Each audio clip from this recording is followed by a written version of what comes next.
Welcome, everyone. We're delighted to have participants from different parts of the world, whether you're joining us live or watching us later on. We thank you for being with us for another session of the Spiritism Talk Series promoted by the United States Spiritist Federation, held every Saturday at 11 a.m. U.S. Eastern Time. It's my pleasure to host today's talk presented by Anna Moreno, who will be speaking on the topic When Life Changes, Destruction and Renewal. Let's all give Anna a very warm welcome. Before we begin, though, allow me to briefly introduce her. Anna Moreno is the co founder and president of the Chico Xavier Learning Center in Portland, Oregon. So please feel free to send your questions at any time during the presentation using the chat window. Anna has set aside time at the end to address your comments and questions. And now, Anna Moreno. Thank you so much for having me again. It's a pleasure to be with you all. Every time that we are together, we learn so much. So I really appreciate. So today, we are going to talk about a lot of what's going on right now. To understand the world right now, one needs to take a look at the spiritual laws governing it. And as we explore all these transitions and that we're going on and the chaos that we are creating as humanity, understanding that there is a spiritual purpose behind these collective trials can increase our hearts with, or fill our hearts with hope. And today our journey will take us through three interconnected themes. The first, we will examine the distinction, the basic distinction between necessary destruction, which is part of God's natural order, and also abusive destruction, which comes from human pride and moral ignorance. This distinction is crucial because it helps us understand that not all suffering is punishment. Much of it is transformation. Second, we will look at what the spirits call destructive plagues. The collective trials that shake the entire societies today, and when we look at natural disasters or human-caused crises, these events do serve as a deeper spiritual purpose that we must learn to recognize. And finally, we will ground everything into the teachings from Spirit's book. This is a very important book for us to read and study, because as we focus on Allan Kardec's questions, we will see that the higher spirits talk a lot about destruction, conservation, and law of progress in the third chapter. All these answers have been given about 160 years ago, but they remain profoundly current. It's not an accident that Kardec brought us this information. It was carefully orchestrated by the spiritual beings to prepare us, prepare the humanity, for exactly the kind of transition that we are living right now. And the timing of the revelation also coincides with the planetary transition that we will cover again. So it gives us these intellectual and moral tools that we need to navigate all this passage with more clarity and faith. And by faith, I mean the reasoned faith, which is so important in turbulent times. So what is our topics? So we're gonna, as I said, follow this kind of a three blocks here, finishing up with the lessons from Allan Kardec. And our biggest dilemma today is that brings one of the most important questions in our lives, is that if God is good, how come there's so much pain, so much loss, so much destruction? Why are we surrounded by this moment in time that seems that there's so much suffering? And then if we look at question 728, the Spirit explains that destruction is not actually opposed to divine goodness. It's actually part of the divine law. They tell us something very important, that everything must be transformed in order to be renewed and improved. And how can this destruction then coincide or align with God's goodness? And then we come to a very deep philosophical question that demands a lot of contemplation. If divine is infinitely good, why destruction woven into the fabric of nature? The truth is that the physical plane feeds life into life to sustain itself and evolve. The old structures must break down to nourish the new. So, as we remind ourselves that our human perspective is many times limited by the current incarnation that we're in, and we only see this very small frame of this infinite film. On the other side, the spirits perceive a reality that is much broader and assure us that what we experience as destruction is always transformation, always serving the upward arc of evolution. So the key insight of this question, the question 728, is that destruction is not the end of anything. It's the transformation of form that allows the intelligent principle to continue its evolutionary journey. So the same way that our physical envelope changes, our body changes, the nature changes, the planet changes, but the spirit endures. When we truly internalize this, the fear of destruction begins to loosen its grip in our hearts, and we begin to see the reason behind nature's cycles of renewal. And that will bring us more peace, more calmness. As destruction is a law of nature for both physical and moral transformation, there's something critical for us to keep in mind, that nothing that is essential is ever destroyed. So the body may change, as I said, the forms may dissolve, but the intelligent principle, the spirit, continues evolving because it's eternal. And this is one of the most misunderstood ideas in spiritual philosophy, so I want to unpack it carefully. When Kardec posed this question to the higher spirits, he was voicing the very doubts that haunts so many of us. So if God is infinite good, why did he build destruction in the fabric of everything, right? Because it is the mechanism by which forms are recycled, so that the intelligent principle can inhabit an even more refined vehicles of expression.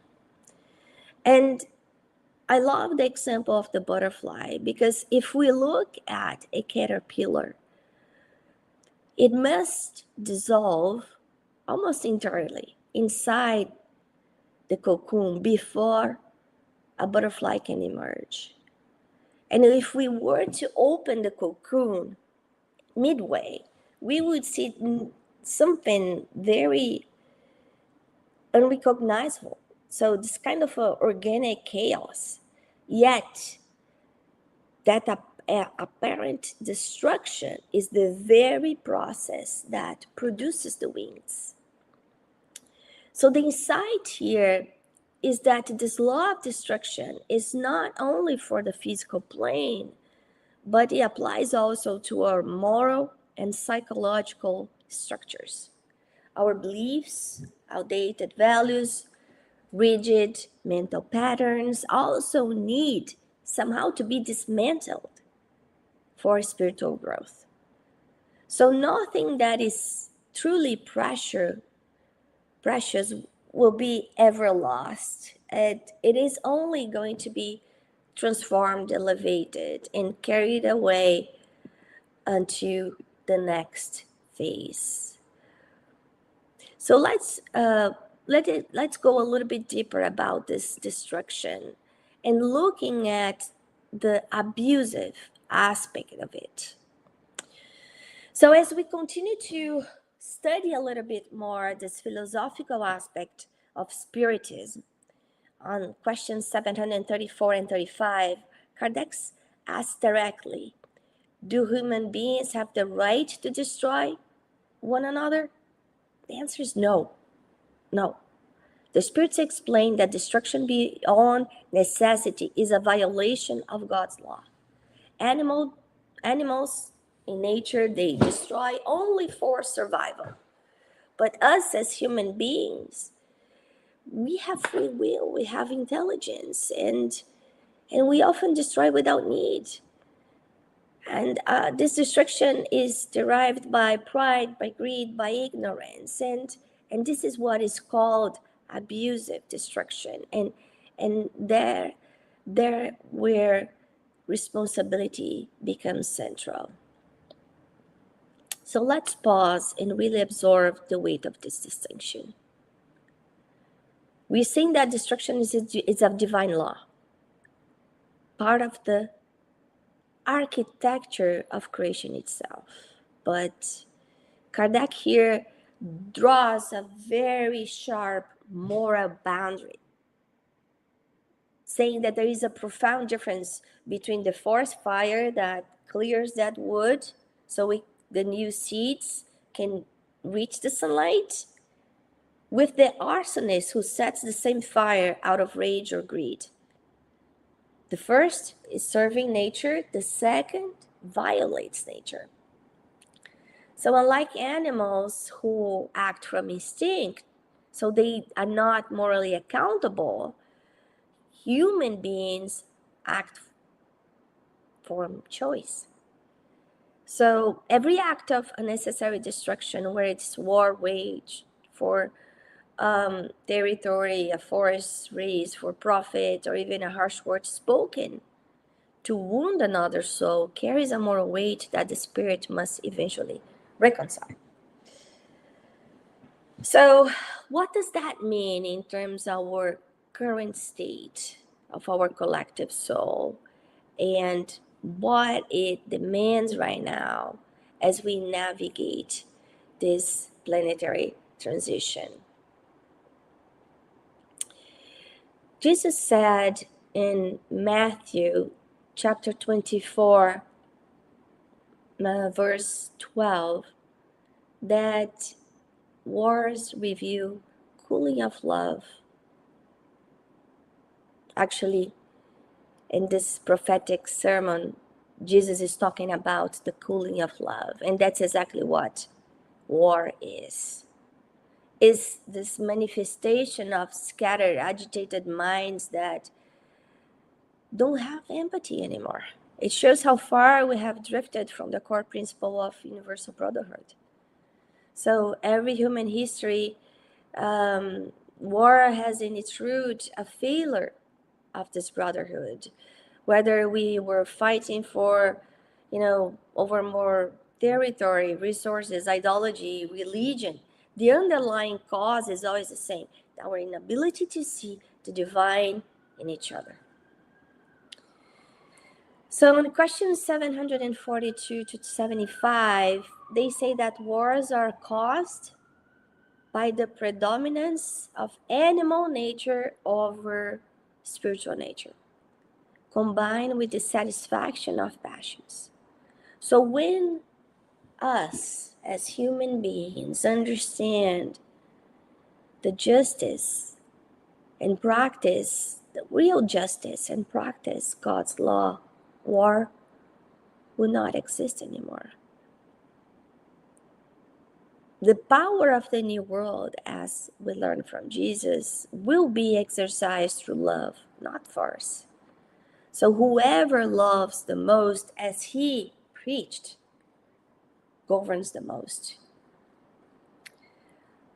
I love the lectures from Mauro Dutra, and I learned so much from it. And he connects the Sermon of the Mount's prophetic warnings with the signs that we see today, saying that the return of Christ is not a physical event, but the establishment of Christ's moral teachings as governing principles of earth.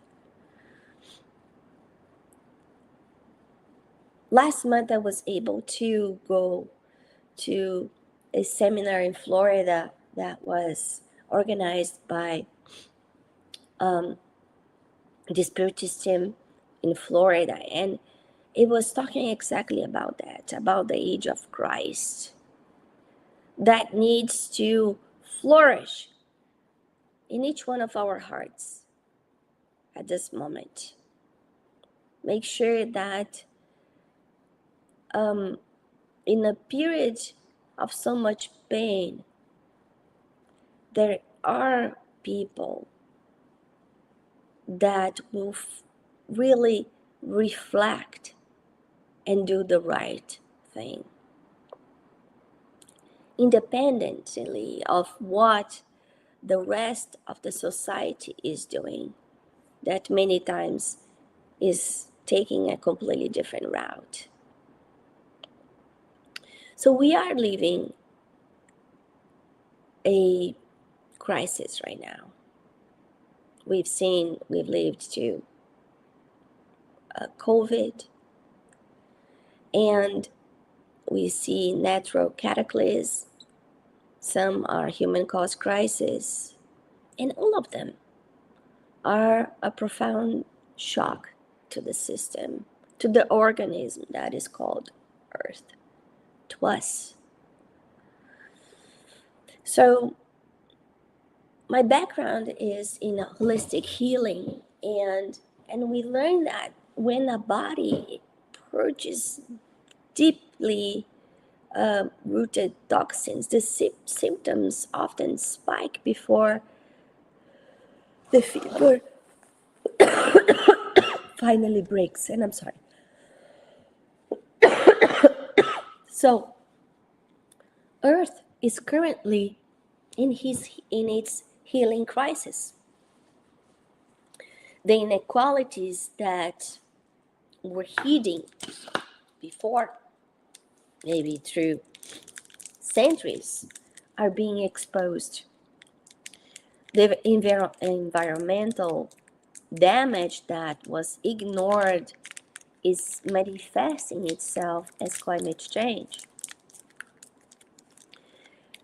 The spiritual emptiness that was masked by material abundance is surfacing as a widespread of a mental health crisis, with anxiety, depression, increase in suicide. So all of these are symptoms that our planet is purging what no longer serves its evolution. It's a wake-up call for each one of us. So going back to what the spirits tell us about these plagues, these destructive plagues. The celestial beings permit collective trials, not of indifference. It's not like they are just looking at us and, cross arms and not doing anything. No, it's from a profound wisdom place. These events accelerate moral evolution in ways that centuries of comfortable existence cannot. There is, though, a critical distinction between natural plagues, like such as earthquakes, volcanic eruptions, floods, which reshape the physical world according to divine law, with human-caused crises such as wars, pollution, social injustice, which are consequences. And that's the difference of our moral choices. We are living at the apex of the planetary transition. The increase in mental health crises, the environmental emergencies, the social disorders, these are not signs of the end. And this is important. This is not the end. It's showing signs of transformation. We know that the lower spiritual zones that we call umbral, they are being emptied as souls are giving their last chance of moral correction in the physical form. So they are incarnated here, the middle of us. As Haroldo says, very funny, that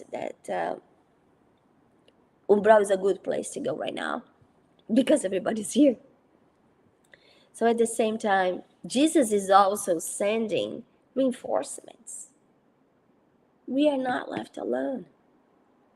There are highly evolved spirits coming from celestial places that are beginning to incarnate among us to help us build the new era, the new civilization.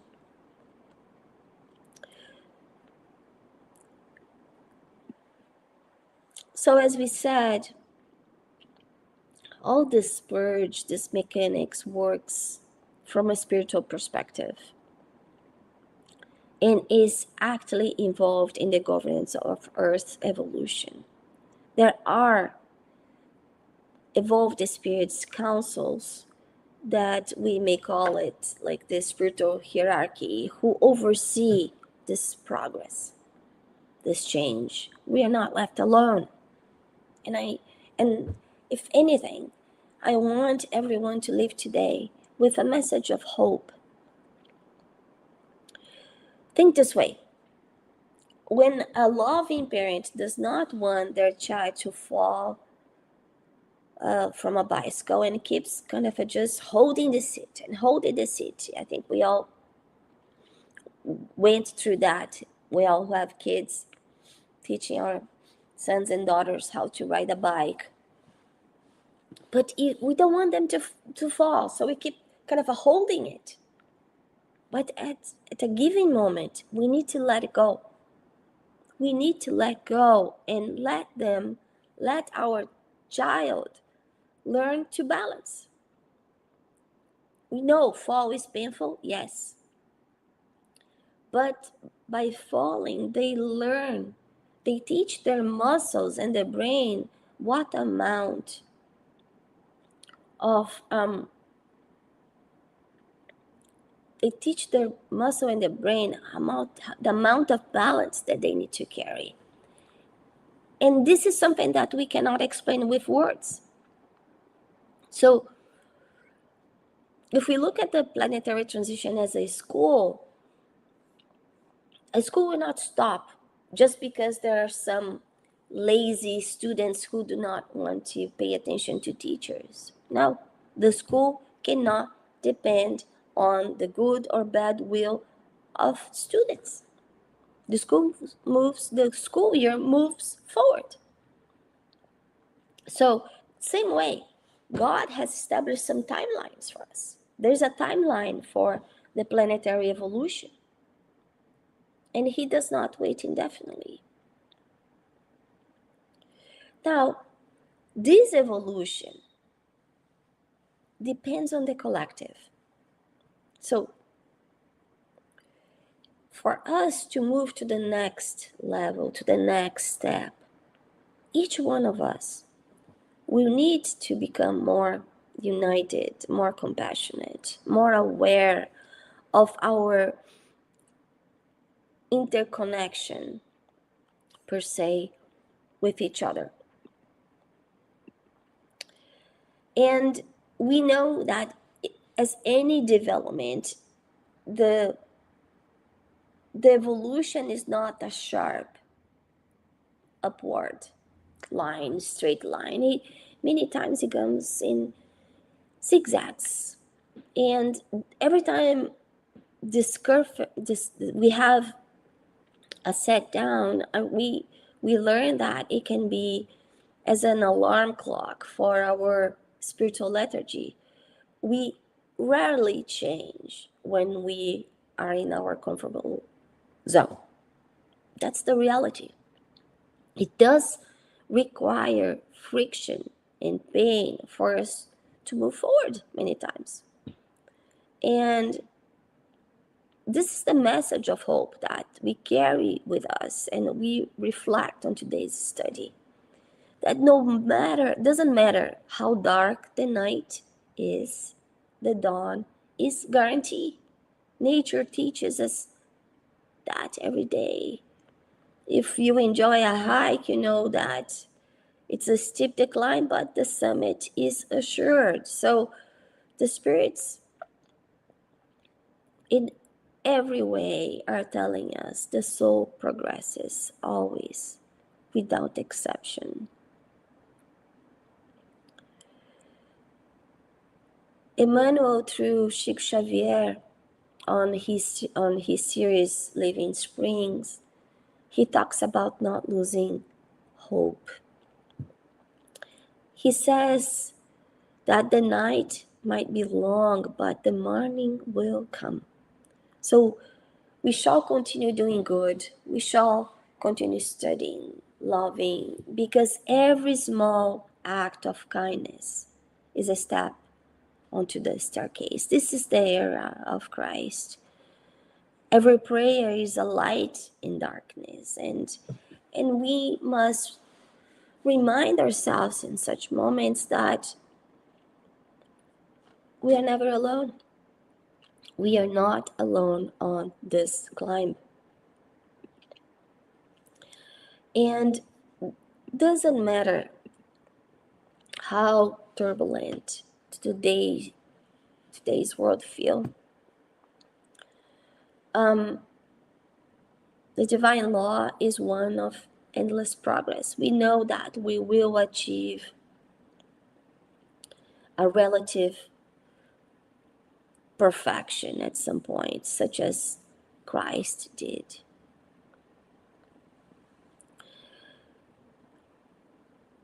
On the Spirit's book, when talking about the law of nature in question 779, it says that no being is condemned to remain in an inferior state forever. So even the ones that we see evil, that we see doing wrongs all the time, they will change. Because every spirit has in it the seed of perfection. And that's the trajectory of the evolution. However winding it is, it's always upward. And that is a fundamental optimism of the Spiritist philosophy, that suffering is temporary, but progress is eternal. So how do we find this antidote? How can we find happiness so when we are surrounded by so much pain? Well, we've learned from the spirits that we do not learn exclusively through pain, through suffering. No. In a regenerate world, the primary engine of progress is through love. When we engage in charity, when we serve the communities, when we choose compassion over judgment, we are actively practicing the new frequency of the new earth. And perhaps this is the most liberating teaching of Spiritism. Suffering is a teacher, but it's not the only teacher. So we can choose, we have options.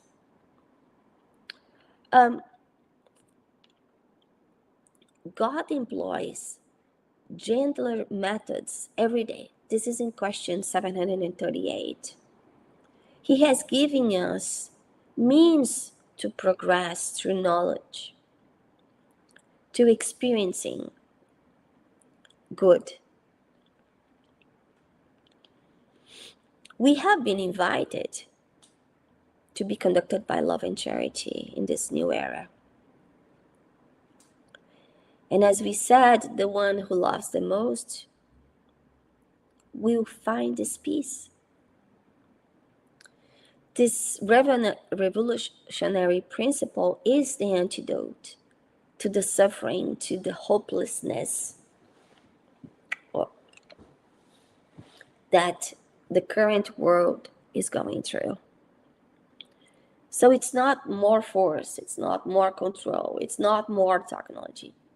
The answer is more love. The happiness we seek is not found in the accumulation of material stuff or the avoidance of challenges. Running away, suicide is not the answer. It is found in the deep, unshakable peace that comes from knowing that we are connected to each other, to the divine, through bonds of love. And as we survive, master, and thrive on this transition, we need to work on our inner landscape.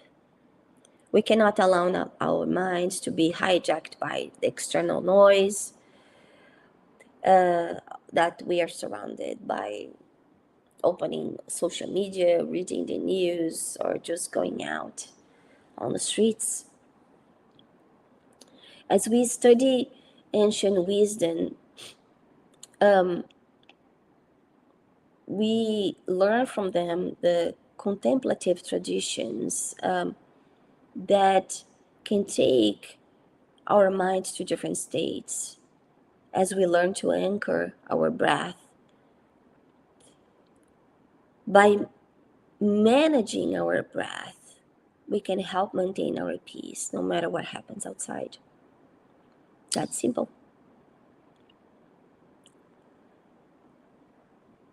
The external circumstances create the conditions for growth, but the actually work of our evolution comes from here, from the inside. The battlefield is in the inner landscape, our thoughts, our emotional reactions, our patterns of response.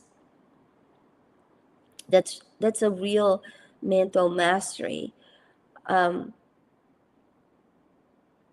because suddenly we can see purpose where we before saw chaos. When we study Joana de Angelis' books, she teaches this inner mastery as well. On her books about psychology, spiritual psychology, how we can maintain serenity, compassion, be productive as spirits, even amid personal suffering and social turmoil.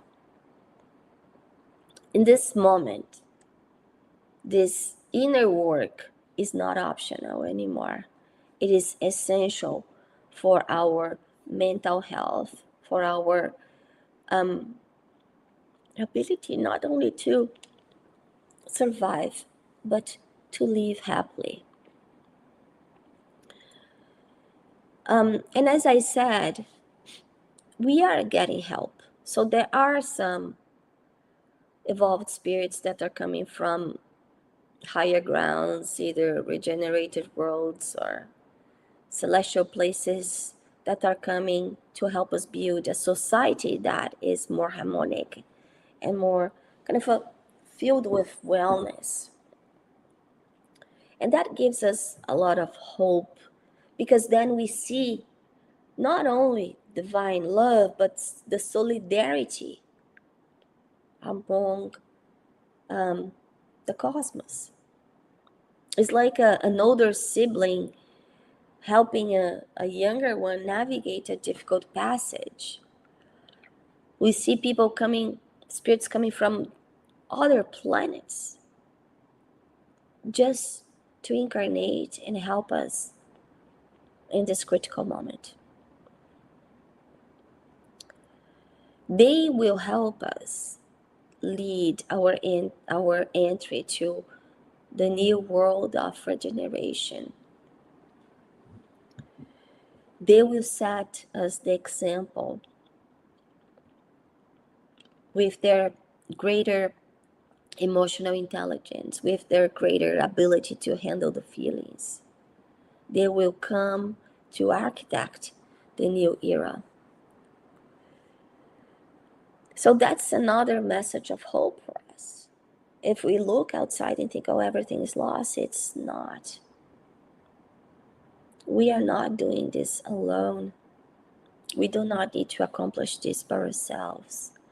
There is an interplanetary solidarity at work orchestrated under Jesus, and it's happening right now. So what should we do?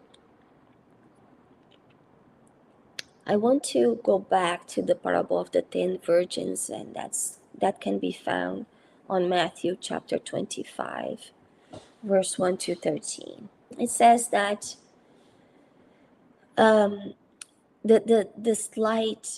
the lamps that are filled with oil, and the ones like the 5 virgins that let their oil run dry,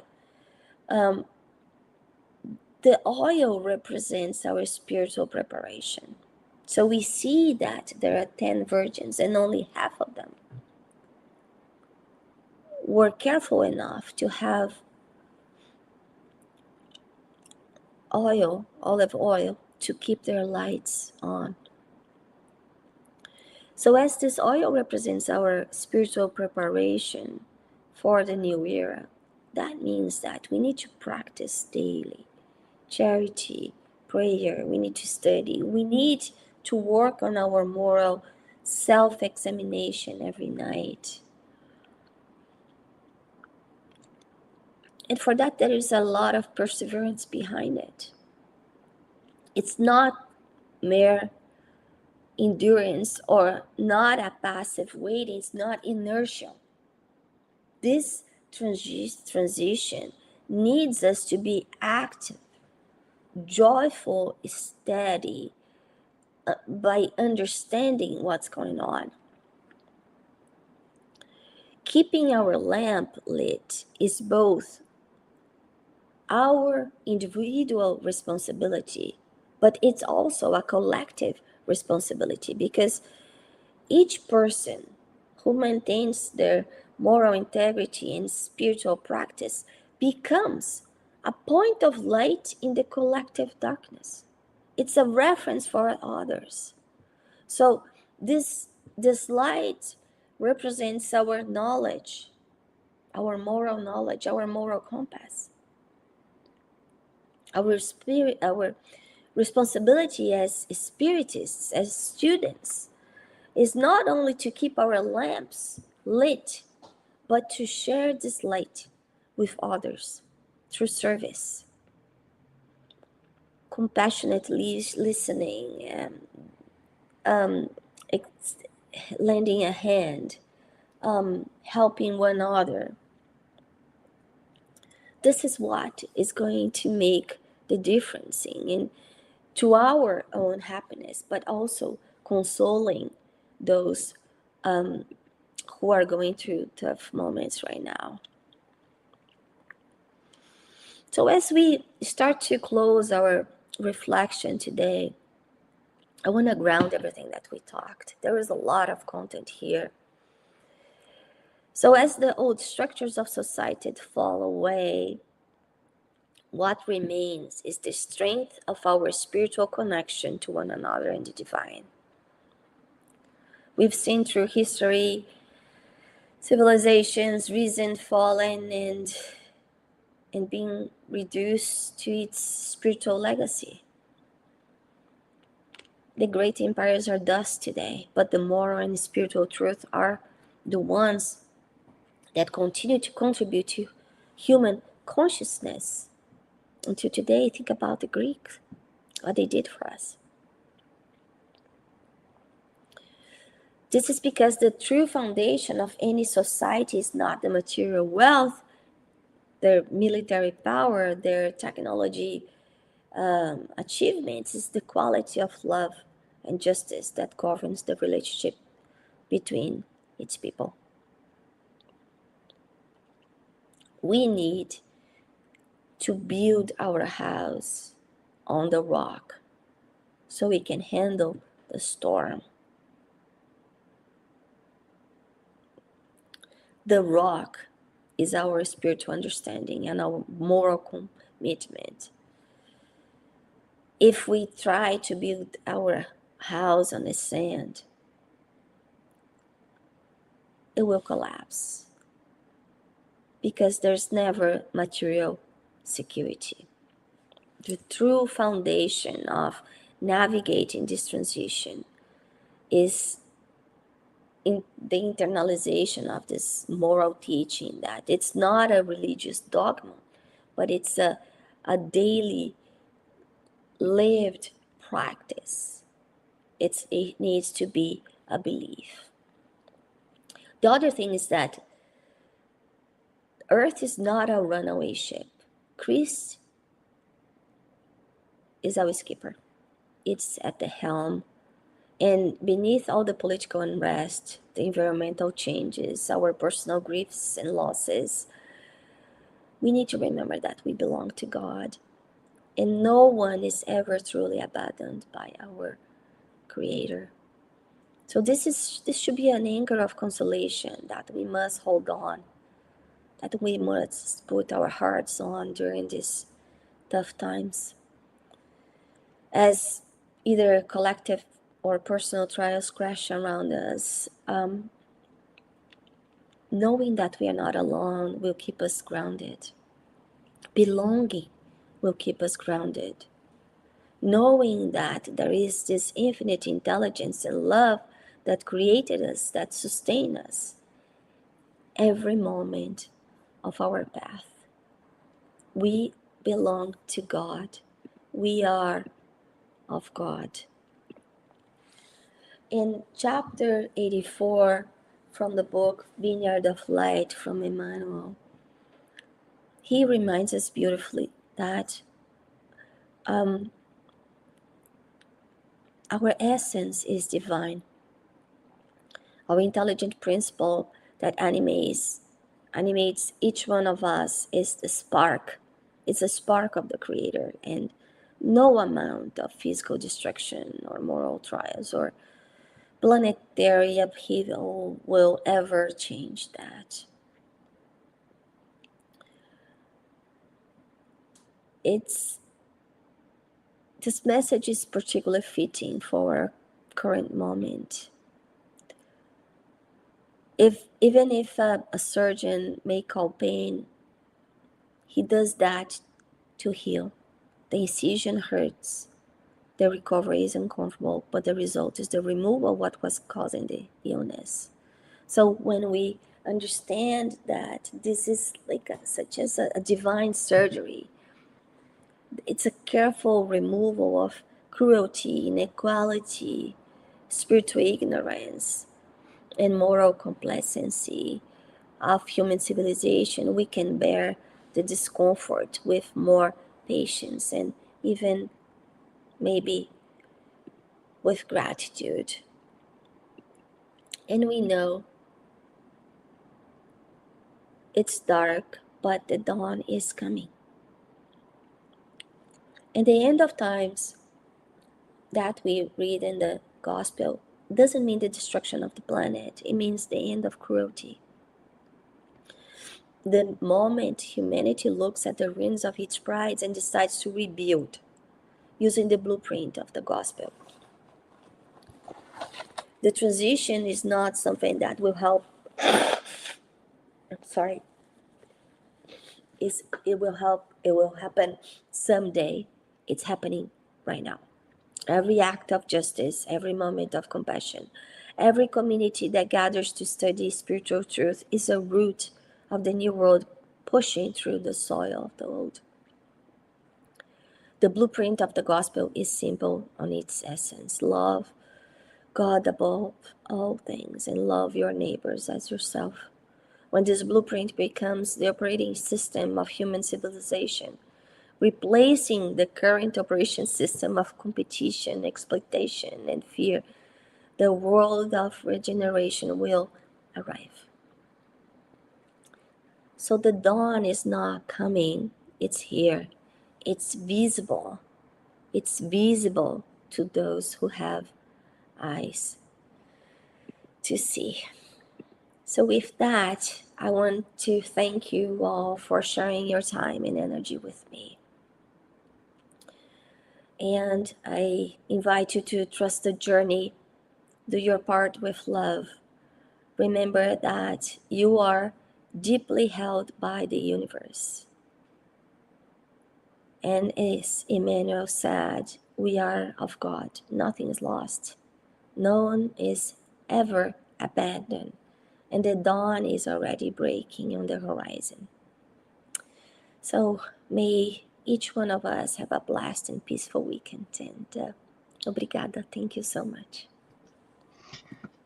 Thank you Thank you, ever so Bradley. much, Anna, for sharing your insightful and wonderful Bradley, you are reflections in mute. for us today. Everyone, please stay with us for the Q&A session. Bradley, you are in mute. Hmm?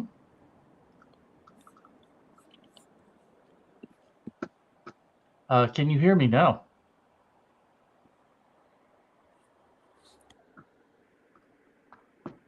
Okay. So everyone, please stay with us for the Q&A session, which will begin shortly after a few announcements. We invite all of you to follow us on our social media channels to stay updated on upcoming events and activities.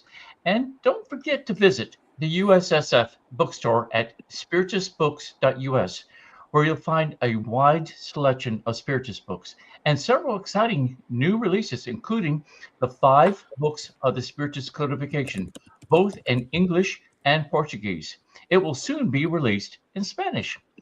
And if you work with Spiritist youth or are interested in educational resources, be sure to explore the Family, Youth, and Children's Spiritist Education FYCSE website at spiritismkids.us, where you'll discover excellent materials and ideas for youth educators. And please take a few moments to check out the Be My Hope app, which offers inspiring daily messages to uplift your spirit. It's very helpful and is available for free on both the App Store and Google Play. So let's now turn our attention to your comments and questions. There's still time to send yours, so please feel free to share your thoughts.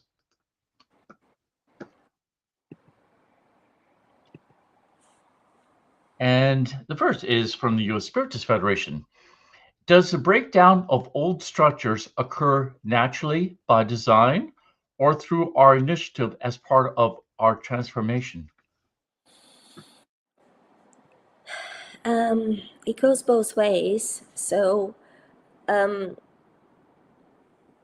we have our free will. We can accelerate this transformation, the inner transformation in each one of us. But it is by design because evolution is in the core of the law of progress. So each one of us can expedite, accelerate our evolution depending of our free will.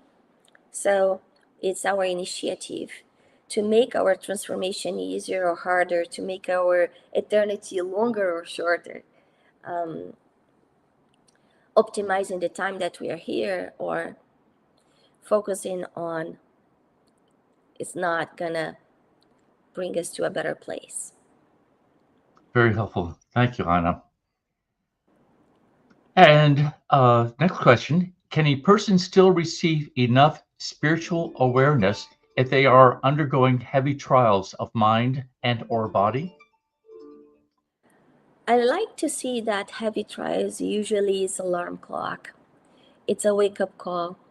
And I think that we all go through them at some point of life. Some of us have different experiences.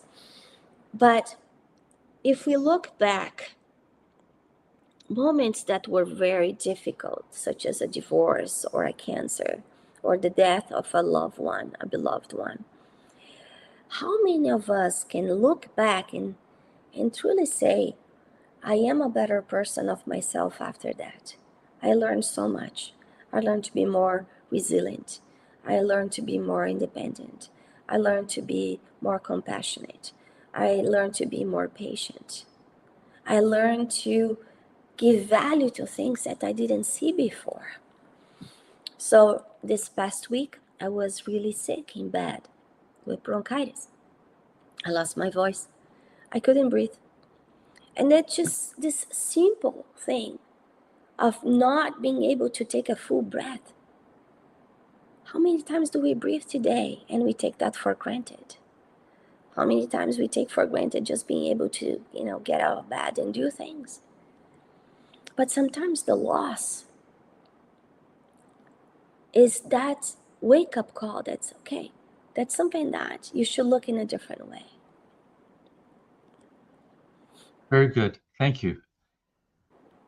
And next question. How can we cultivate forgiveness toward those who cause destruction and suffering to humanity? And that is so hard.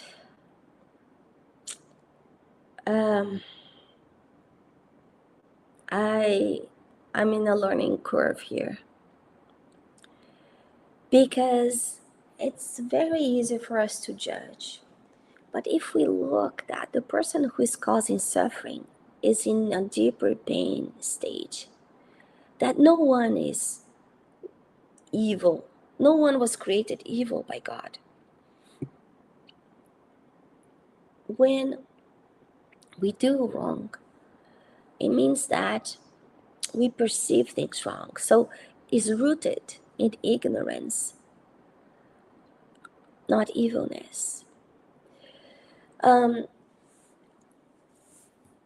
the Gospel according to Spiritism, it talks about indulgence. I was doing the Gospel at home this week, and it went really deep on me. Because when we have indulgence and compassion in our hearts, we don't need to forgive. It's not necessary. So maybe it's a way to look at those who cause suffering to millions, as we are seeing right now, that and instead of complaining or being angry or raving and pray and do our part, because these people are not many times sick on their physical bodies, but they are sick from a spiritual perspective and need our prayers and need our compassion and need our indulgence. These are good thoughts. Thank you very, very much. All are, next question, are all natural plagues part of Jesus' plan for renewal? And can these be ceased through our spiritual growth? Absolutely. We know that as we evolve, we need to suffer less. So these plagues are necessary for the awakening, but if the awakening already exists, it doesn't need. So think of us as here on earth as students in a school. You only need to be after class if you didn't do your homework right. If you're doing your homework right, you can go out and play. So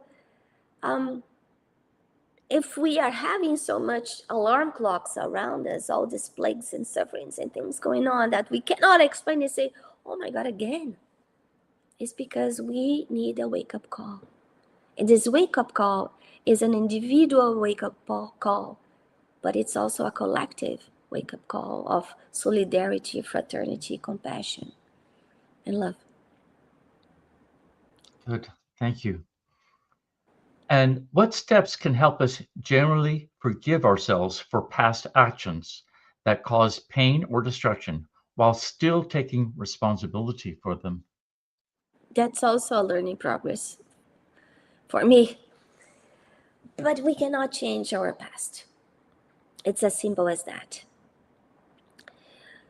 What we are today is not the person that we were 10 years ago, 20 years ago, 30 years ago. So at that time, we did the best we could. We did what we believe was the best at that moment. And guilt is not a good emotion to carry on. Guilt can bring us a lot of pain and illness to our bodies when we think about the body, mind, spirit connection. But Anna, I did things that I'm very ashamed of. What can I do? Well, what did Jesus said to the woman that was about to be stoned? He said, well, I don't judge you. So go and don't do it again. But there's another thing. He also said that love basically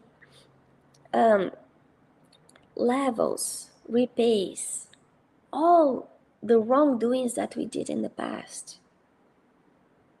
So, for example, I did something that I regret. Among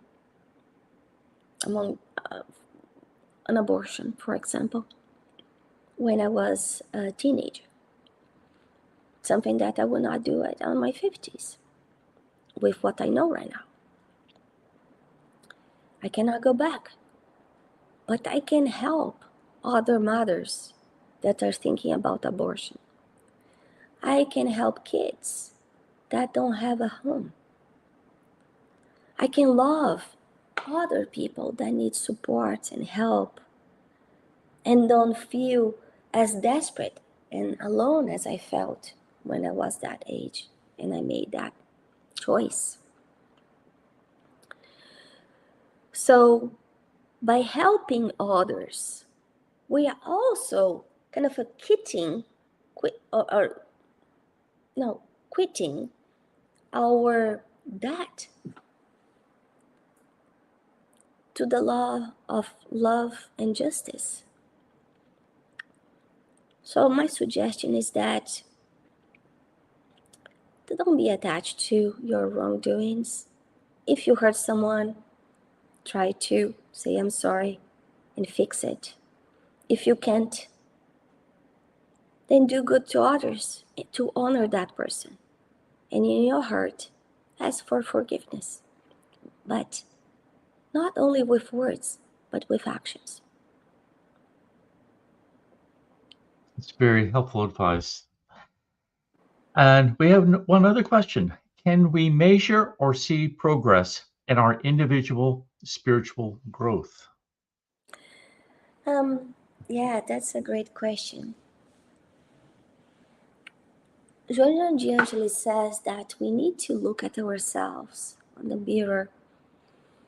Like, I don't recall it exactly if it was every 3 years or every 5 years. And think, how have we changed? How do I react to the same situations?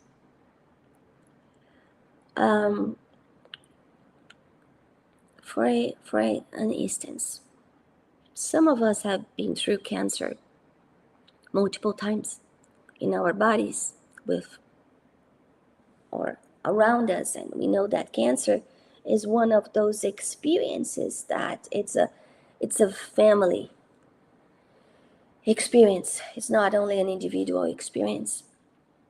And for those who have that, experience or unfortunately live that multiple times with beloved ones or with themselves, think about how you reacted,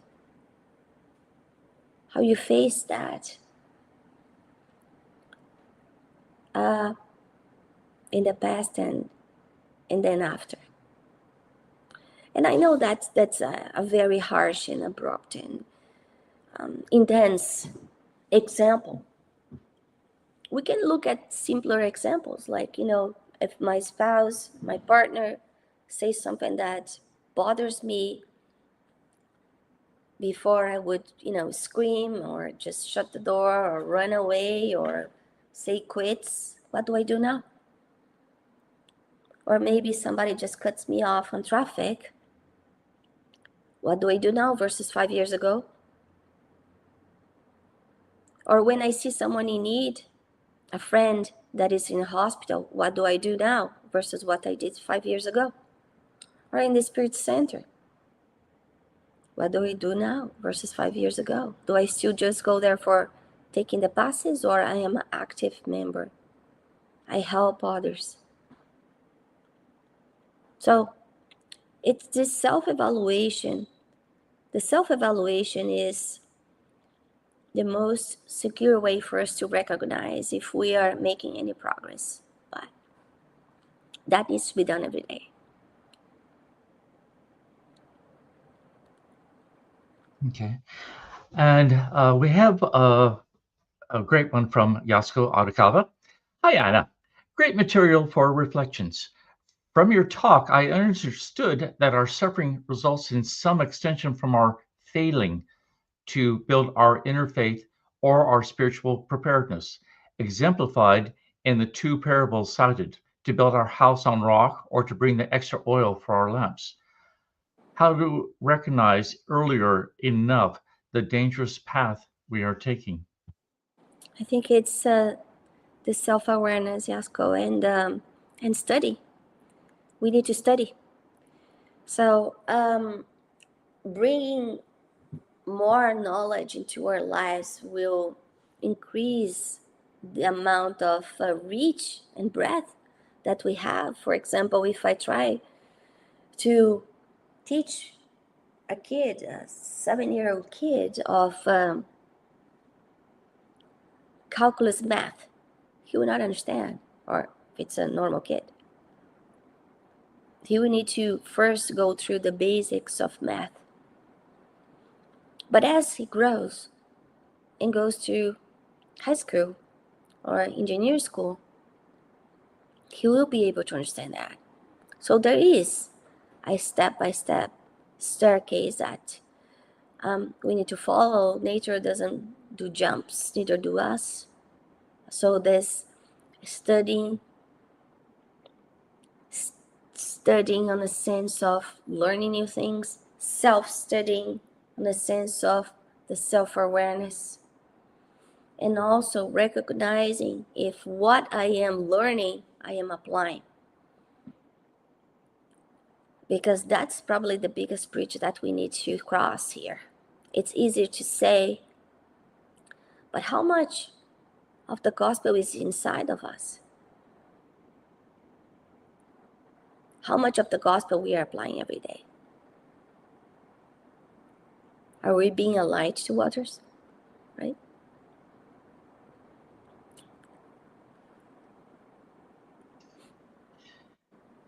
Thank you again, Anna, for sharing with us today.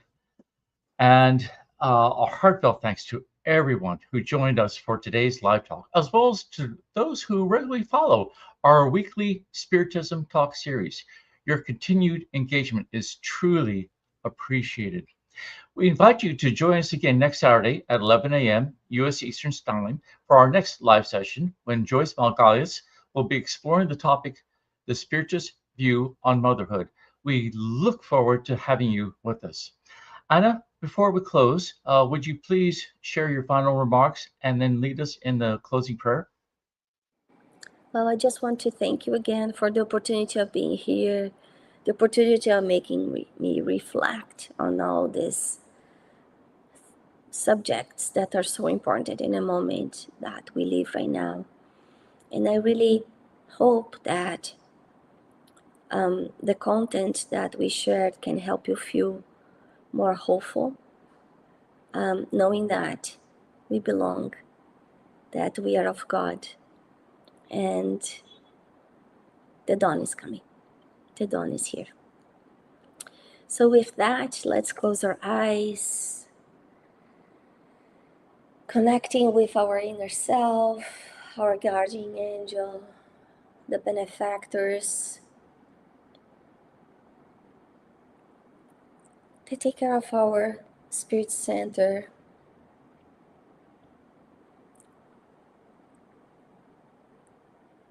Thank you, Jesus, for this morning, for the opportunity of studying and learning and growing a little bit more on our path, becoming better people, better beings. Help us shine your light through our actions every day. Help us be the means so you can help those in need.